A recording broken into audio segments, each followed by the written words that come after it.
안녕하세요 여러분, 묶음사입니다. 관세사 37기 합격자 인터뷰 영상 자기소개 한번 부탁드릴게요. 안녕하세요. 네, 저는 관세사 시험 37기에 합격하게 된 유성민이라고 합니다. 3동차로 합격하셨다고 하셨는데 그러면 1차랑 2차 어떻게 배분해서 공부를 하셨을까요? 일단 앞서서 저는 2차에 처음에 시험 봤을 때 난 떨어졌구나 라는 걸 바로 알았습니다. 그 2차 떨어지고 나서는 이제 조금 학교 다니면서 쉬다가 이제는 그냥 이제 겹치는 과목들 있지 않습니까? 이제 뭐 관세법이나 무역실무 같은 걸 중심으로 하고 거기에 이제 매일매일 HS나 이런 것들 조금씩 암기하는 방식으로 관세평가나 이런 걸 조금씩 봤고요. 저의 공부 스타일이 이게 다 이제 양을 잘라가지고 하는 스타일이었거든요. 그래서 저는 매일매일 1시간 정도씩 해서 이제 내국소비세법과 회계학을 계속 봤습니다. 그래서 저는 좀 불안감이 많았기 때문에 이거 회계학에서 진짜 잘못 걸리면 이거는 진짜 죽도 밥도 안 되겠다 싶어가지고 저는 회계학이랑 내국소비세는 매일매일 보는 방식으로 한 3개월 정도 한 것 같습니다. 그러면 혹시 공부를 하시면서 이것만은 자신 있다 하시는 그런 공부 비결이 따로? 공부 방법에 관한 말씀이죠. 이제 제 친형이 이제 같이 고시를 준비하면서 형이 이거는 너가 여기 유튜브 채널을 가면은 이거 홍보해라 라고 말을 해줬던 거거든요. 그게 하나가 이제 인덱스 카드 공부법이라는데 이제 카드가 있어요. 인덱스 카드라는 이 작은 카드에다가 HS를 특히 쓰는데 HS 호를 전부 다 썼어요.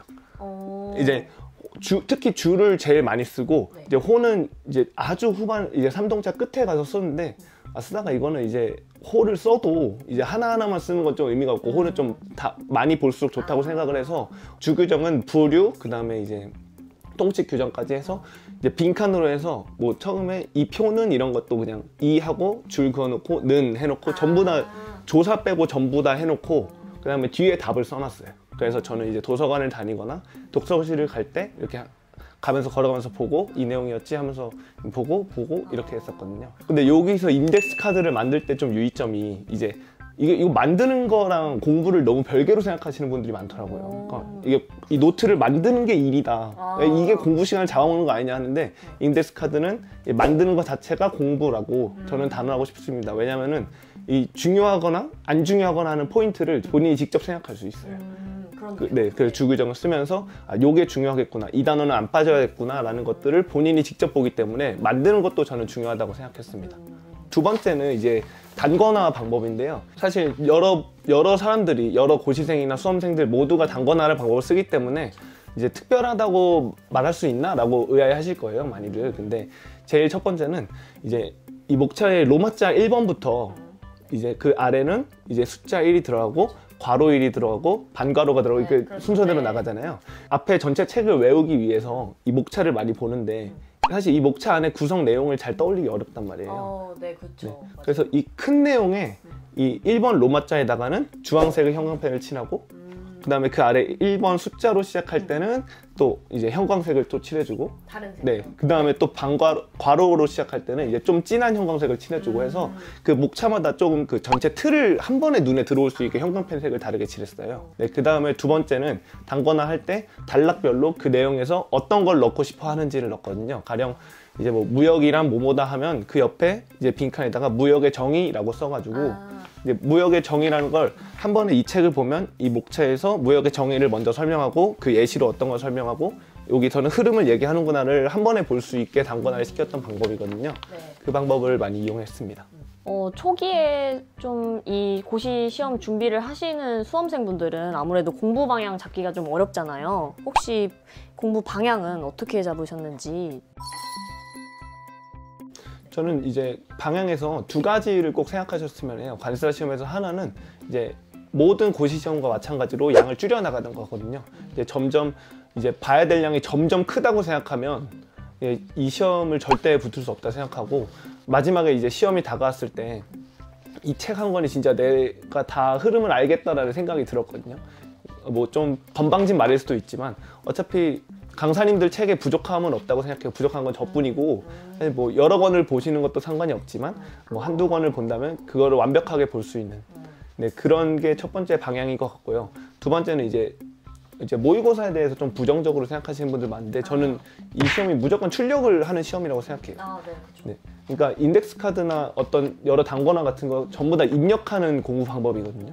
그러니까 머리에 들어오기만 하는 시험인데 사실 막상 시험장 가서 진짜 간단한 질문 같은 거 있잖아요. 뭐 인류 주 1을 써라 뭐 이렇게 네. 이런 거 나와도 사실 처음에는 다 얼버 부린단 말이에요. 맞아요. 그러니까 저도 2유예 때 이제 2유예니까 1차를 공부 안 해도 되니까 저는 처음 모의고사부터 갔었거든요.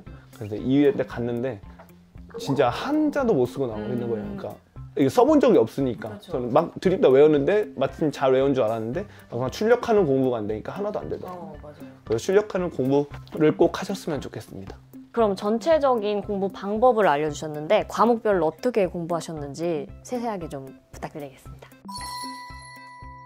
네, 이제 저는 아까 말씀드렸던 게 좀 과목별로도 겹치는 게 있는 것 같아서 한 과목씩 바로 짚어서 넘어가겠습니다. 그래서 관세법은 이제 저는 이제 법이 중심이라고 생각했어요. 이제 다른 이제 뭐 어떤 강사님 이름을 언급하기는 어렵지만 그 책에 너무 많은 내용이 있어서 저는 이거를 어디를 얼마나 봐야지 되는지 싶어가지고 저는 이제 법을 중심으로 암기를 한 다음에 그다음에 모의고사에서 뭐 이런 개념이 나왔다. 뭐 심의성실이라거나 아니면 어떤 그런 개념들 나오면은 옆에 적어뒀어요. 그냥. 그래서 그 법령집에 그냥 처음에는 법령만 있는데 거기에 좀 이거 좀 이해에 들어가거나 아니면 1번 목차에 들어가면 괜찮은 내용이겠다 하는 것들을 적어가지고 책을 좀 이제 좀 불려 나갔던 거죠. 네. 이제 두 번째 과목 H였는데 이제 관세율표는 저 앞서 말씀드린 이제 인덱스 카드가 거의 대부분이었고요. 사실 해설서를 잘 안 봐가지고 머리가 지끈지끈 아프더라고요. 해설서만 보면은 이게 막 피곤하고 뭐 졸리고 뭐 그래가지고 설명만 있고 돌아서 지금 다시 봐야 되는 상황에 와버렸는데 수업 목적에서 좀 취사 선택을 할 필요가 있다고 생각해요. 해설서는. 그래가지고 저는 이제 대신에 주 해설, 이제 부주, 류주 이런 것들은 거의 완벽하게 외우는 정도로 어떤 분들이든 강조하시는 그 부분들은 전부 다 이제 암기할 수 있도록 했고, 세 번째는 관세평가인데요. 관세평가는 이제 저는 암기와 이해가 같이 들어가는 과목이라고 생각했어요. 그래가지고 그 강사님들 명언 중에 쓴 거는 티 잘 안 나도 남들 다 쓰는데 안 쓰면 티 많이 난다 이런 말이 있거든요. 그래가지고 저도 이제 관세평가가 그게 제일 많이 해당되는 것 같아요. 그러니까 내용이 적기 때문에 이제 웬만큼 개념을 안 치면은 얘는 뭐야 뭐 아무것도 모르는 애인가? 라고 하면은 이제 좀 많이 깎이는 것 같더라고요. 네, 그래가지고 저는 이제 완벽한 법령 암기 플러스 이제 문제풀이를 해야 되잖아요. 좀 감각이 필요하니까. 근데 관세평가 강의를 들어도 이 문제를 필기를 다 하게 돼요, 문제에다가. 그래서 저는 그거를 이제 문제를 더 받을 수 있을까 싶은 생각이 들어서 아예 문제풀이 책에다가 필기를 안 했어요, 문제에다가. 그러니까 뒤에 있는 이제 목차 잡아주시는 그런 정답 페이지나 이런 곳에만 필기하고 앞에는 필기를 일부러 안 해서 그 문제를 계속 새롭게 볼 수 있게. 네, 제가 또 이제 거의 인강만 들었으니까 문제를 새로 받을 수가 없으니까 그렇게 방법을 했었습니다. 그 다음에 네 번째는 무역실무인데요. 저는 정재영 관사님 덕분에 정말 무역실무 잘 나왔고요. 네. 아직도 그 감동을 받아서 여기 꼭 와야겠다 이런 생각을 했었는데, 네네. 저희 고득점을 받았거든요. 그거 덕분에 살아서. 혹시 실례가 안 되면 몇 점? 82점. 오. 제일 중요한 건 이해라고 생각했어요. 그러니까 무조건 암기해야 되는 부분들이 있어요. 뭐 CISG나 UCP나 이제 인코텀스 같은 거 당연히 무조건 암기해야 되는 부분이 있는데, 이제 무역실무는 이해를 안 하고 암기를 시작한다 하면 결국에는 점수가 안 나와요. 점수가. 네. 그래가지고 2회 때 시원하게 말아먹고 네, 그 무역실무 시원하게 한번 말아먹고 그래가지고 안 좋은 추억이 떠오르네요. 그거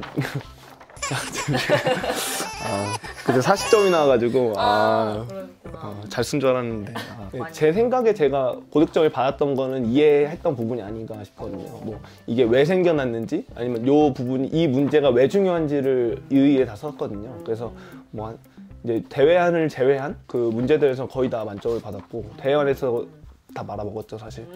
네. 그래서 대외안에 대해서 말씀을 드리면 저는 이제 앞서 이제 1, 2차 동시에 할 때 매일매일 보지 않으면 마음이 좀 불안해가지고 환특법이랑 이제 대외안 같은 거는 매일매일 조금씩 봤어요. 네.